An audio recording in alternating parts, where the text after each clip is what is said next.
38. Y el título de esta enseñanza es Alabanza a Dios por su gran favor. Alabanza a Dios por su gran favor. Vamos a leerlo entonces. Te alabaré con todo mi corazón. Delante de los dioses te cantaré salmos. Me postraré hacia tu santo templo y alabaré tu nombre por tu misericordia y tu fidelidad. Porque has engrandecido tu nombre y tu palabra sobre todas las cosas. El día que clamé, me respondiste. Me fortaleciste con vigor en mi alma. Te alabarán, oh Jehová, todos los reyes de la tierra, porque han oído los dichos de tu boca. Y cantarán de los caminos de Jehová, porque la gloria de Jehová es grande. Porque Jehová es excelso y atiende al humilde, mas al altivo mira de lejos. Si anduviere yo en medio de la angustia, tú me vivificarás. Contra la ira de mis enemigos extenderás tu mano y me salvará tu diestra. Jehová cumplirá su propósito en mí. Tu misericordia, oh Jehová, es para siempre. No desampares la obra de tus manos. Señor, acá estamos con sed de tu palabra, ávidos por ser alimentados, consolados, pero también confrontados a través de este hermoso salmo que has dispuesto para la edificación de tu pueblo. Gracias, Espíritu de Dios, porque tú has prometido aplicar tu palabra al corazón de tu pueblo. En el nombre de Jesús. Amén.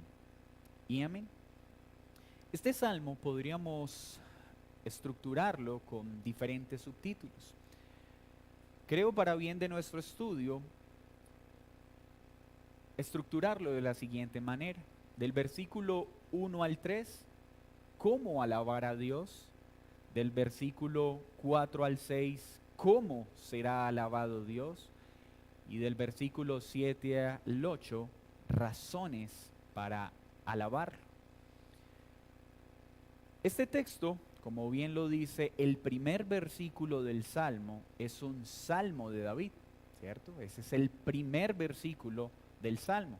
En nuestra numeración, generalmente a los títulos en estos salmos no se enumeran como si fuera un versículo, pero a diferencia del resto de los libros de la Escritura, esto hace parte de la letra inspirada del Señor, y esto nos marca la autoría. Acá el texto nos está anunciando por inspiración divina que es un salmo de David, ¿cierto?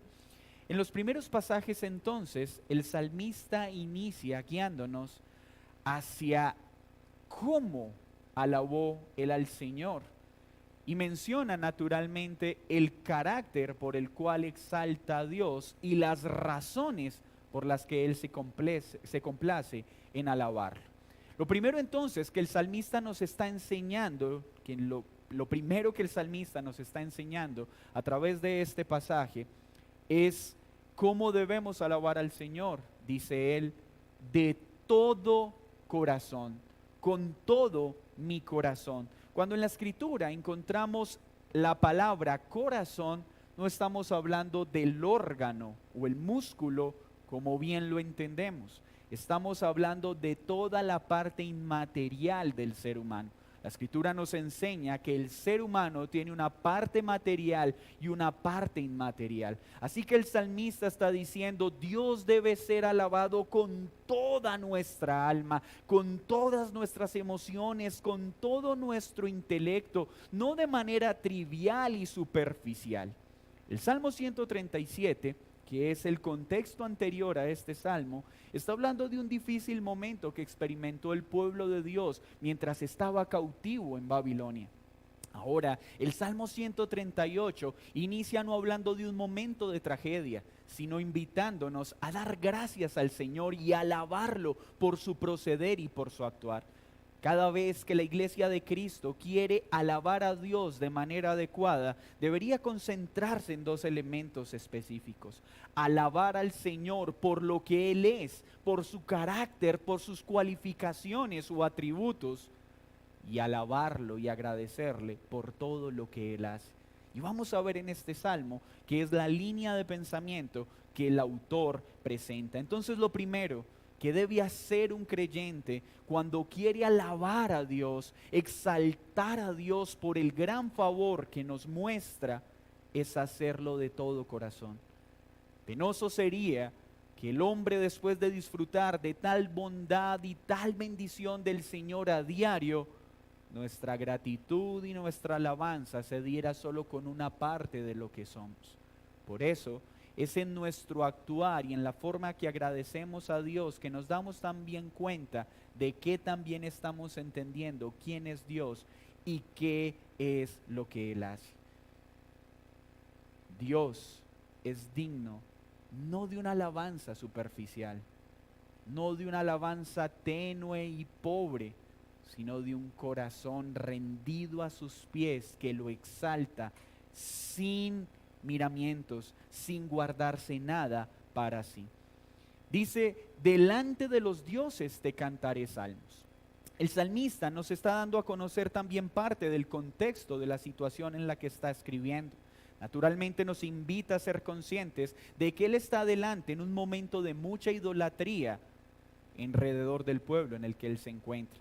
El pueblo está alabando y está poniendo su confianza en dioses ajenos. Los hombres están colocando su mirada en dioses con D minúscula que no tienen poder para salvar. Pero el salmista está diciendo que no solo se dispone a alabar a Dios con todo su corazón, sino a hacerlo delante de aquellos que están adorando falsos dioses. Él está diciendo que un corazón que alaba a Dios debe dar a conocer ese amor y esa firmeza en cuanto al Dios en el que ha puesto su confianza. Está mostrándonos que él no sintió temor de dar a conocer que su fe está puesta en el Dios vivo, así muchos otros estén alabando a dioses falsos. Tenemos entonces ya dos elementos de cómo el salmista adora a Dios. El primero, ¿cuál?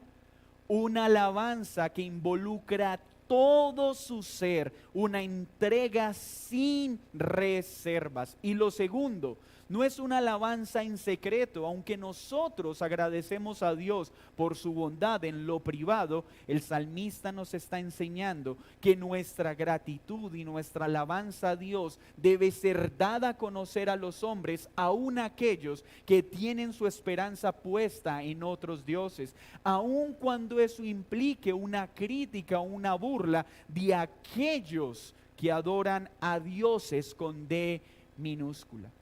Pero luego el salmista también nos muestra que esta alabanza que es de corazón, que no debe ser camuflada, ni escondida, ni presentada con temor, debe hacerse con un corazón humilde. Miren lo que dice el versículo 2, me postraré ante tu santo templo. Recordemos que en el contexto de los reyes, el postrarse era un acto de honra y respeto, un acto de humildad y reverencia. Lo que el salmista entonces nos está mostrando en su salmo de alabanza es que cuando el creyente quiere alabar a Dios, debe hacerlo con todo su corazón, sin temor a aquellos que adoran a otros dioses, pero de manera humilde y postrándose ante el Dios vivo y verdadero, rindiéndose delante de Él. Nuestra alabanza debe estar acompañada de un corazón que entiende que no merecemos ni siquiera acercarnos a la presencia del Dios vivo sin que fuésemos consumidos por el poder de su justicia y por la magnitud de su santidad. Nos acercamos postrándolos delante de Él, como aquel leproso que se acercó al Señor sin capacidad ni siquiera de mirar su rostro, porque no sabía que no era digno ni siquiera de hablar. Ese es el corazón humilde con el que se acerca un creyente a presentar alabanza al Dios vivo y con gratitud, no como quien se acerca de pie pensando que tiene algún mérito en los bienes recibidos, no como aquel que piensa que lo que tiene es gracias a su esfuerzo y a su dedicación. Más bien se acerca con un corazón entendido para decir: gracias, Señor, porque todo lo que tengo proviene de ti y nada es por causa de mis méritos.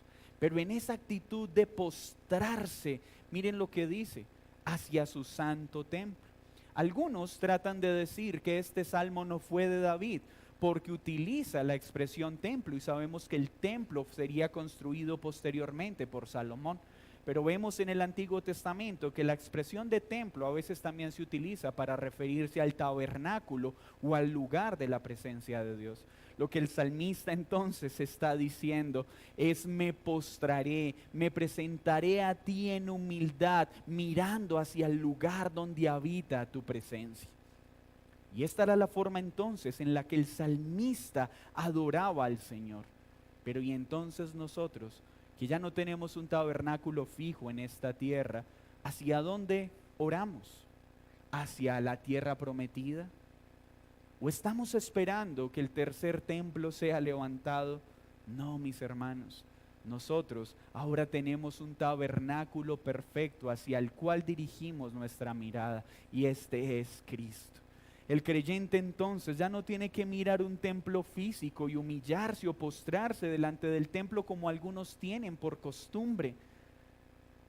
Hoy el creyente no depende de un lugar físico, de un templo para adorar a Dios, porque la palabra nos enseña que Cristo ya no habita en templos construidos por manos de hombres, sino que Él habita en medio de su pueblo, en medio de su amada, en medio de la iglesia. Así que para poder cumplir o imitar al salmista, podemos hoy orar al Señor con todo nuestro corazón, con toda nuestra fuerza, con todo nuestro entendimiento.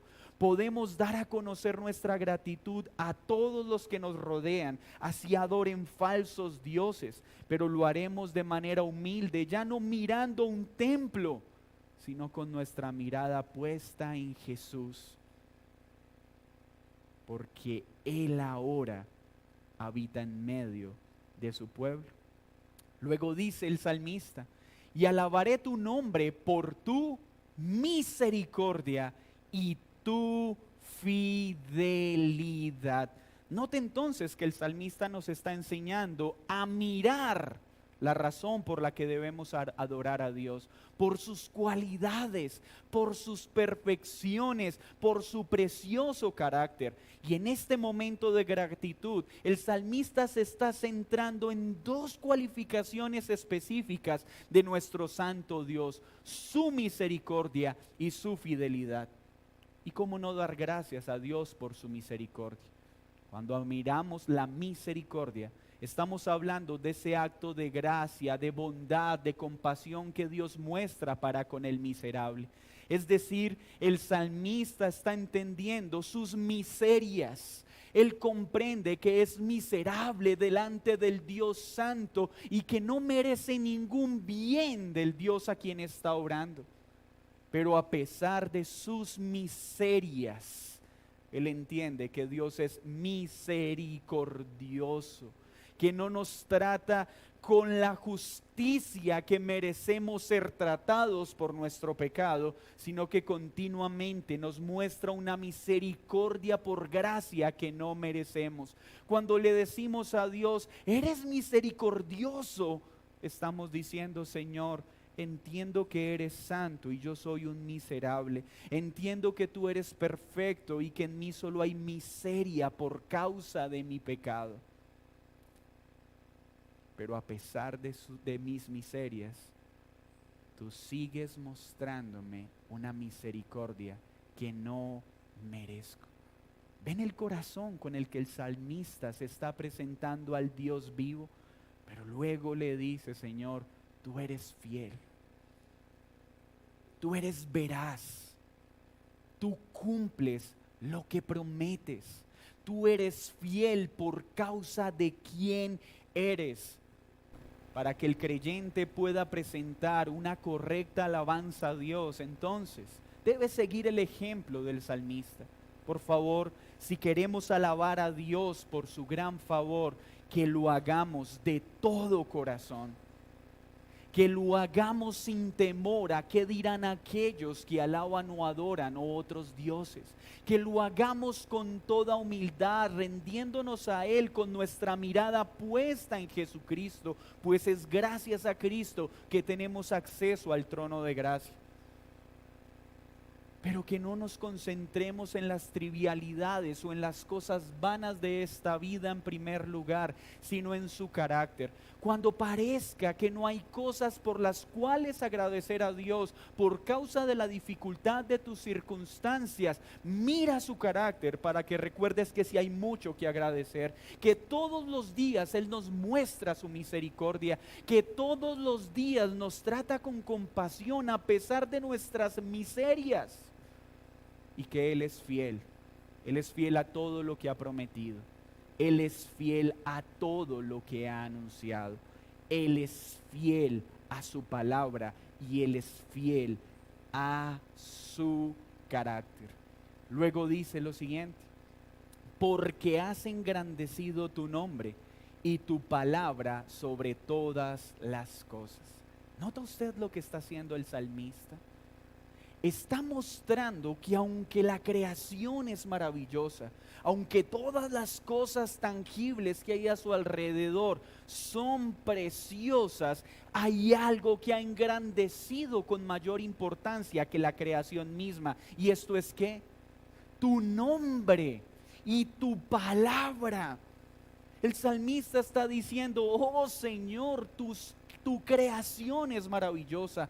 Todas las cosas que mis ojos pueden ver hablan bien de quién eres, pero le has dado mayor grandeza a tu nombre. Por eso la Escritura dice: porque es en el nombre de Dios en el que hay salvación, porque en ningún otro nombre hay salvación, porque en ninguna otra palabra todas las cosas han sido creadas. Mis hermanos, aunque la creación, aunque las cosas hablan de quién es Dios, el salmista nos está diciendo: tú le has dado una mayor grandeza a tu palabra y a tu nombre que las cosas que podemos ver.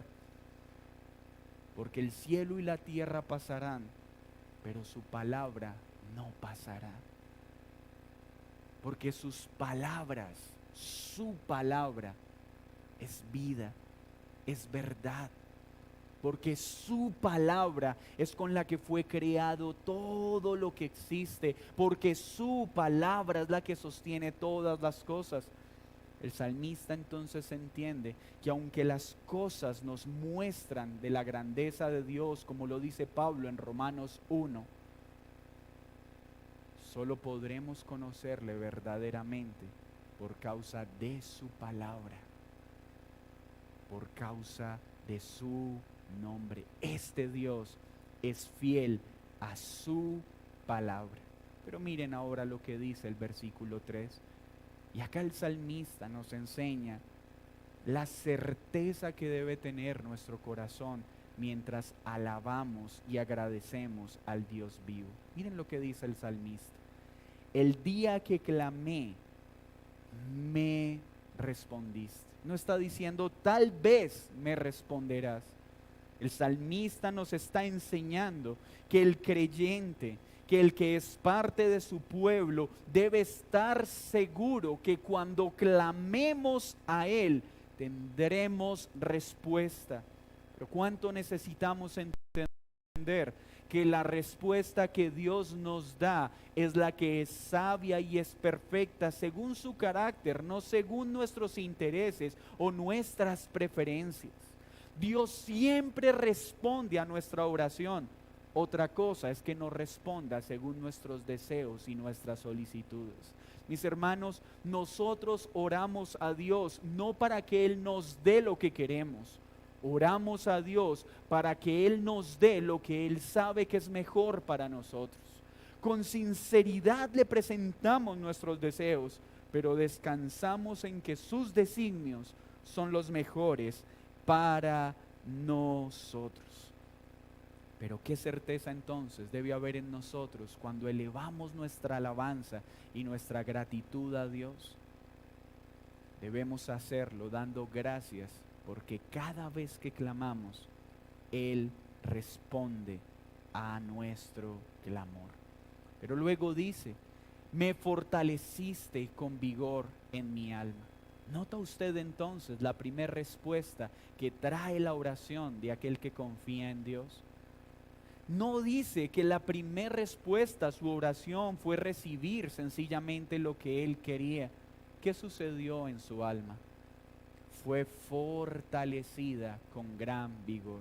Mis hermanos, cuando nosotros nos presentamos en medio de las circunstancias difíciles para presentar alabanza a Dios, para darle gracias por su gran favor, cuando presentamos nuestros clamores y nuestros ruegos en medio de la dificultad, estamos seguros de que Él nos responde conforme a su carácter.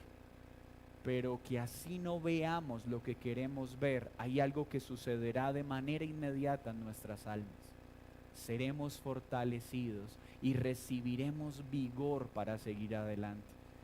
Por eso es importante que el creyente tenga una vida de oración, una vida de alabanza, porque aunque no veamos las cosas que queremos ver, cada vez que buscamos a Dios en oración, tenemos una segura respuesta, pero recibimos fuerza y vigor para continuar adelante. Hasta acá vemos entonces el ejemplo del salmista para la iglesia hoy. Debemos alabar al Señor por su gran favor para con su pueblo, pero esto debe hacerse de todo corazón, no dándole las migajas. Debe hacerse aún en medio de un mundo que alaba a falsos dioses y sin temor de que cuestionen nuestra devoción al Dios vivo. Pero esta disposición debe hacerse con un corazón humilde, con la mirada ya no dirigida hacia un templo físico, sino hacia nuestro Señor Jesucristo. Y esta oración y esta alabanza debe centrarse en el carácter de Dios, no en la respuesta que nosotros buscamos, recordando que a pesar de nuestras miserias, Él es un Dios misericordioso y compasivo, para que cuando sus hijos lo busquen, tengan la certeza de que Él les escucha. Pero no solo es misericordioso, Él es fiel a todo lo que ha prometido. Entonces, nuestra alabanza por su gran favor debe estar cimentada en su carácter, en lo que Él es. Pero aunque esa es la prioridad, también naturalmente lo alabamos por lo que Él hace. Y lo hacemos recordando la grandeza de su nombre, seguros de que en su nombre hay perdón y salvación, seguros de que en su palabra tenemos la provisión necesaria, que aunque la creación es maravillosa, que aunque todas las cosas que nuestros ojos ven hablan de su poder, Él ha tenido a bien darse a conocer a través de su palabra. Porque su palabra creó lo que existe, su palabra sustenta lo que existe, su palabra es la que trae vida al que está muerto, su palabra es la que lava y santifica a su amada, porque cielo y tierra pasarán, mas su palabra no pasará. ¿Y cómo lo hacemos? Seguros de que cuando clamamos a Él, Él nos responde. ¿Siempre como queremos? No. Pero ¿qué sucede con certeza cada vez que oramos? Nuestra alma es fortalecida para seguir adelante. Note ahora el cambio que se da en el versículo 4. Ya no habla de manera personal y particular, ahora habla en plural y dice: te alabarán, oh Jehová, todos los reyes de la tierra, porque han oído los dichos de tu boca, y cantarán de los caminos de Jehová, porque la gloria de Jehová es grande. Porque Jehová es excelso y atiende al humilde, mas al altivo mira de lejos. ¿Qué pasó ahora en la alabanza del salmista? ¿Qué cambió ahora? Nos regala una hermosa porción escatológica acerca de cómo el Dios que hoy alabamos será alabado en ese futuro escatológico. Cómo será exaltado Dios en aquel glorioso momento por todos los reyes, por todos los hombres, todos rendirán alabanza. Esto nos da una esperanza clara al momento de alabar a Dios, Pues cuando miramos el futuro prometido y anunciado por el salmista, ¿qué debe creer la iglesia? Que nuestro Dios vence, que nuestro Dios hoy está venciendo sobre nuestros enemigos, que el salmista es testigo del poder de Dios para liberar a su pueblo de sus enemigos, pero que al finalizar esta carrera hay una certeza que debe acompañarnos, que todos los reyes se postrarán para alabarlo y exaltarlo. Mire lo que dice Apocalipsis, capítulo 21, versículo 24. Apocalipsis, capítulo 21, versículo 24. Y las naciones que hubieren sido salvas andarán a la luz de ella, y los reyes de la tierra que traerán su gloria y honor a ella.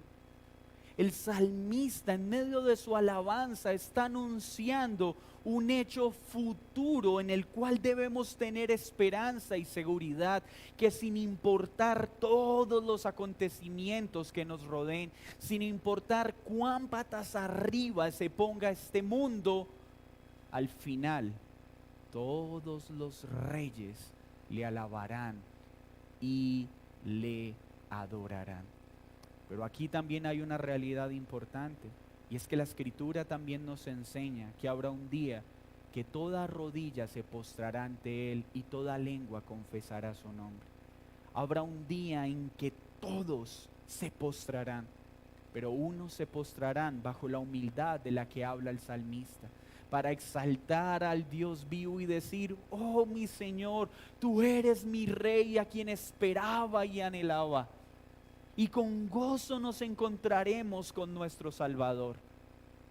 Pero habrán otros que ese temible día se postrarán, reconociendo que Él es Rey, pero no con el gozo de la salvación, sino que dirán: oh, tú eres el Rey de Reyes, el temible, que ahora dará justicia por no haber creído en ti y haberte reconocido como Señor y Salvador. Toda rodilla se postrará aquel día en que Cristo regrese, unos para alegría y gozo y otros para condenación eterna, pero todos le alabarán y todos se postrarán, todos reconocerán que Él es Rey, todos reconocerán que Él es Señor. Y acá surge una buena pregunta: ¿tú de parte de qué grupo estarás en ese día? Porque tu lengua reconocerá que Él es Dios, tu rodilla caerá y te postrarás ante Él, pero a menos que tu fe esté en Cristo, lo harás para salvación. Pero si estás sin Cristo, será para una terrible condena. Entonces, ¿quiénes lo alabarán? Está mostrando reyes, está hablando de que todas las autoridades quedarán rendidas a Él. El salmista tiene algo claro: nuestro Dios es el Rey de Reyes y el Señor de Señores, que gobierna con poder sobre todos los términos de la tierra. ¿Y por causa de qué? Porque han oído los dichos de tu boca, han oído la palabra. Cantarán de los caminos de Jehová, porque la gloria de Jehová es grande. Y por eso entendemos que este texto en particular está hablando de ese momento escatológico de Apocalipsis, porque cuando la nueva Jerusalén sea establecida, los nuevos cielos y la nueva tierra, allí solo estarán aquellos que alabarán a Dios con gozo por sus proezas, que lo exaltarán por la perfección de sus dichos. Por eso acá nos estamos ubicando, no en ese temible momento de juicio donde unos se postrarán para alabanza y gozo y otros para condenación y terror. No, nos podemos ubicar en las palabras del profeta, en ese momento escatológico en que todos estaremos reunidos. ¿Todos quiénes? Los que han creído en Cristo y ahora se ocuparán solo de alabar sus perfecciones y la belleza de sus palabras. ¿Por qué? Porque Jehová es excelso, es sublime, y note el énfasis que el autor ha venido dando en cuanto a la actitud. ¿Atiende a quién? Al humilde. ¿Nota usted el valor de la humildad? Mis hermanos, la Escritura insiste en que el humilde será exaltado, pero el que se exalta a sí mismo será humillado. El cielo solo tiene lugar para orgullosos, para humildes que reconocen su penosa condición y que entienden que si no fuera por la misericordia y la fidelidad de Dios a sus promesas, no tendríamos acceso a su trono de gracia. ¿Quién es el humilde? El que lo alaba de todo corazón, el que lo hace en presencia aún de los falsos dioses, el que es fortalecido en su alma cada vez que clama a Dios, el que confía en el carácter de Dios y no en el carácter propio, el que confía en su misericordia y en su fidelidad. He ahí las características propias de un corazón humilde que se postra y pone su mirada en Jesús, porque sabe que sin mirar a Jesús no podrá gozar de ninguno de estos beneficios. Pero todo aquel que pretenda acercarse a Dios confiando en sus propias obras, de las cuales Isaías dice son meros trapos de inmundicia, Dios lo mirará de lejos. Todo aquel que piense que puede acercarse a Dios por sus obras y no por la misericordia de Dios, que piense que es por causa de su fidelidad y no de cuán fiel es Dios, Dios en lugar de mirarlo con agrado, dice el salmista, lo mirará de lejos.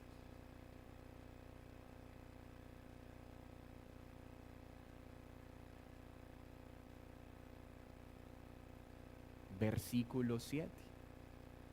Luego de mostrar entonces la disposición en su propio ejemplo, esa segura alabanza escatológica que un día se dará a través de todo el pueblo salvo, ahora se detiene a mostrar aspectos particulares por las que definitivamente Dios es digno de recibir toda nuestra alabanza. Primera, si anduviere yo en medio de la angustia, tú me vivificarás.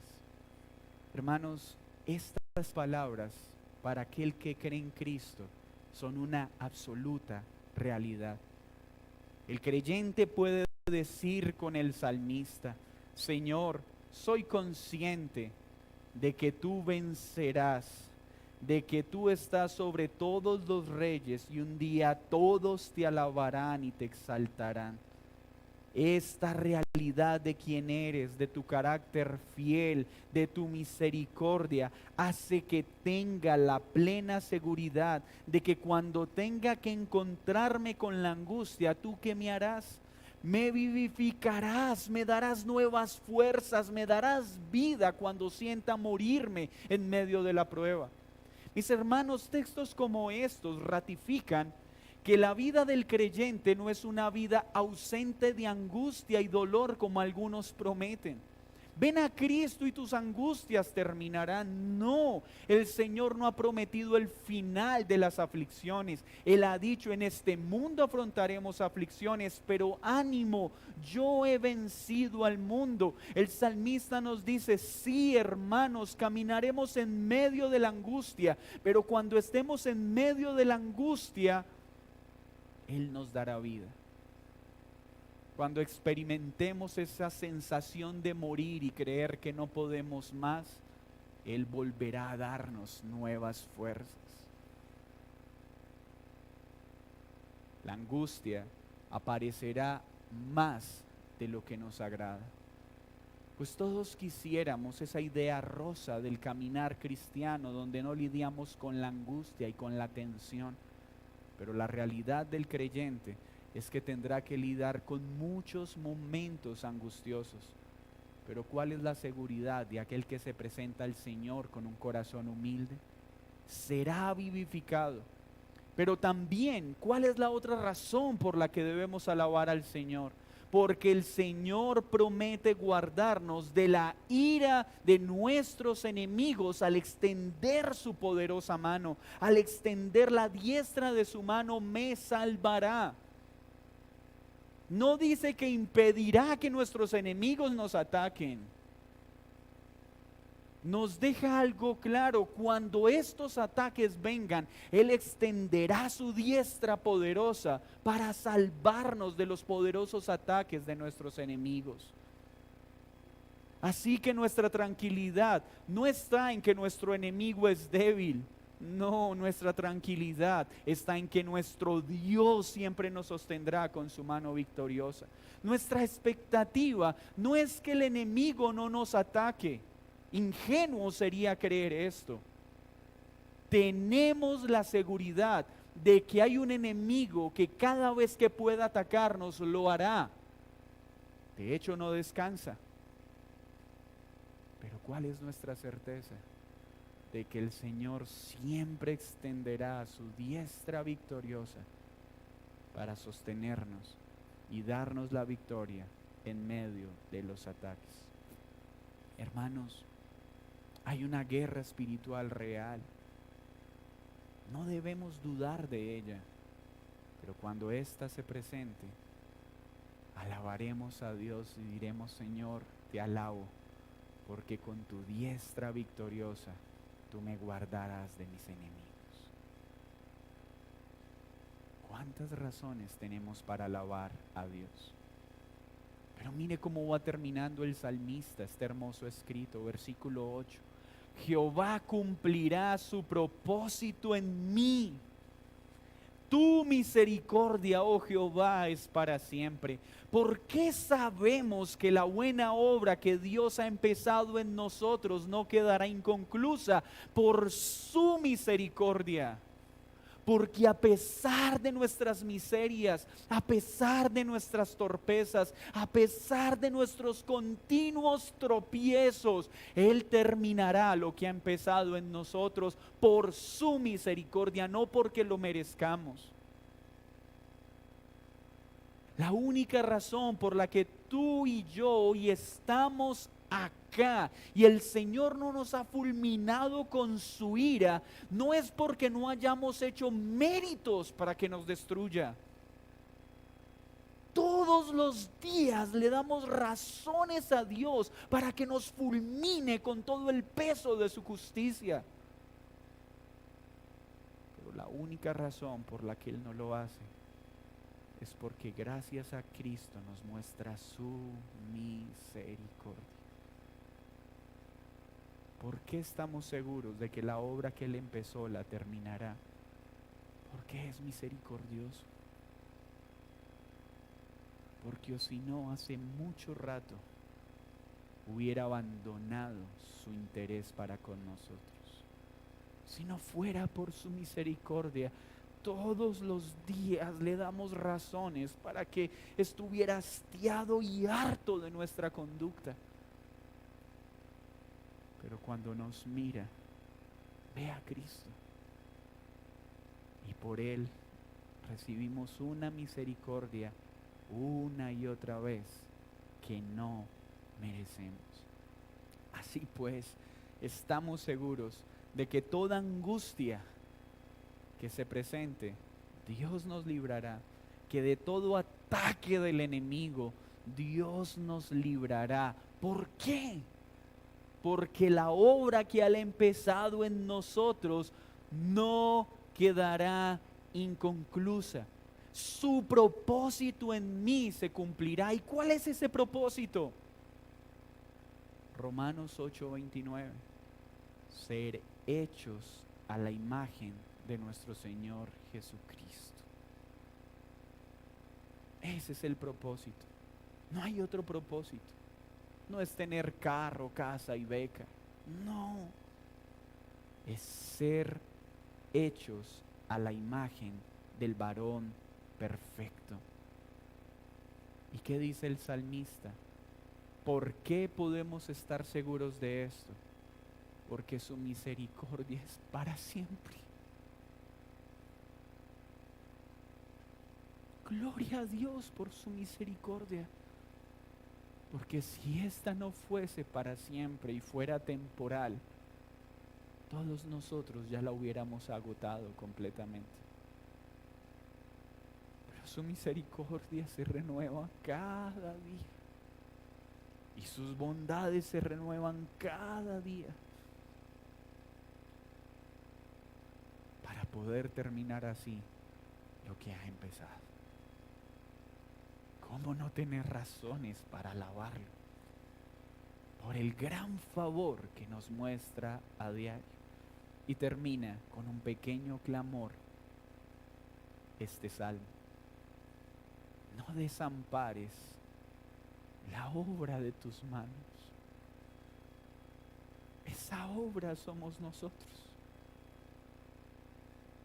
Ay, Señor, todos los días te doy razones para que te deshagas de mí.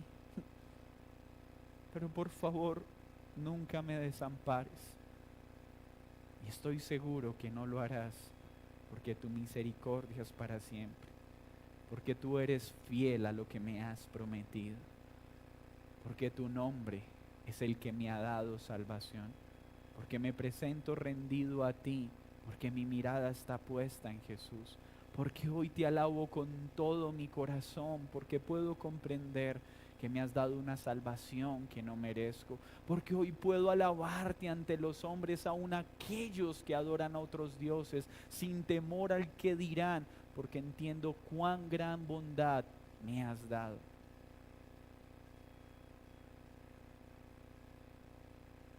Cuán gran favor nos ha mostrado el Señor.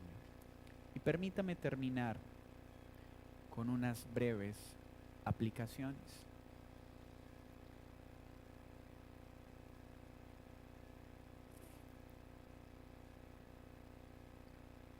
¿Para quién hay certeza respecto a estas palabras?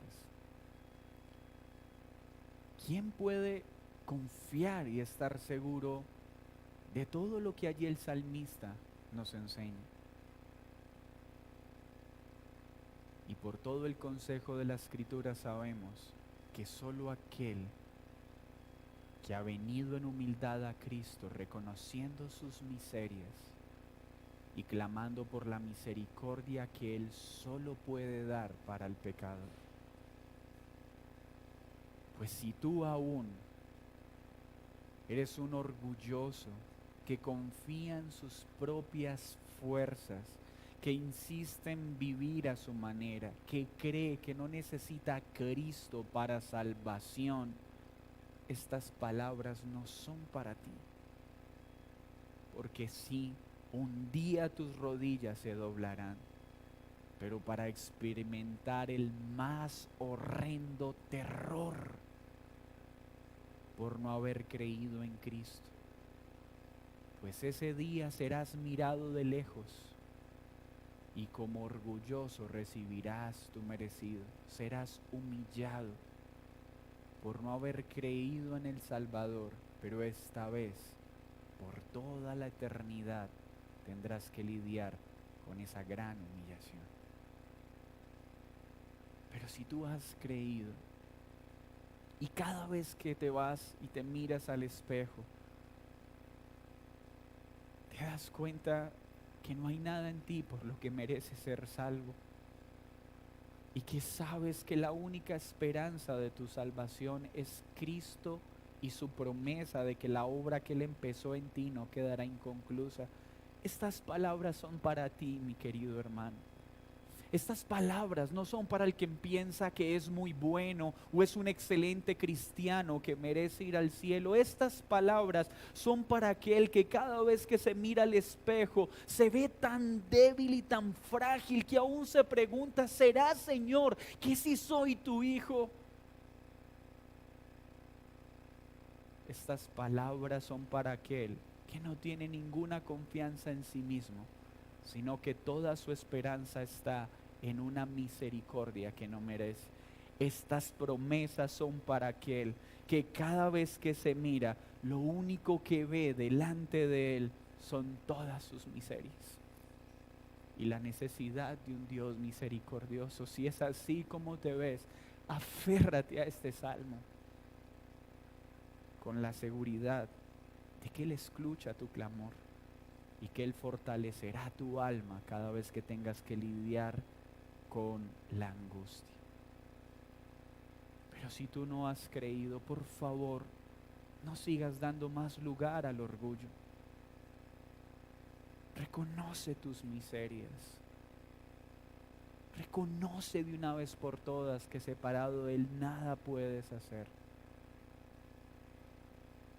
Y ven a Él, que Él no rechaza al leproso, ni a aquel que pide misericordia. Hoy hay esperanza para ti, pero ve con un corazón humillado y rendido a sus pies. Señor, muchas gracias por recordarnos todas las razones que tenemos para alabarte y la forma en que debemos alabarte. Perdónanos, Señor, cuando, a pesar de todo lo que has hecho en nuestro favor, nuestra alabanza no es de todo corazón, sino superficial, escasa y pobre. Perdónanos cuando a veces cedemos al orgullo y pensamos que merecemos algo de lo que estás haciendo en nosotros o ya hiciste. Perdónanos. Pero gracias por recordarnos hoy que a pesar de nuestras miserias, tu misericordia es para siempre y tu propósito en nosotros se cumplirá. Gracias porque nos llamas obra de tus manos, y en mejores manos no podríamos estar que en las manos del alfarero. Pero que hoy podamos entender que cuando presentamos nuestro clamor, no lo hacemos para que nos des lo que queremos, aunque tienes el poder para hacerlo, sino para fortalecer nuestra alma y descansar en todo lo que tú determines para nuestro bien. Gracias por esta noche, en el nombre de Jesús. Amén.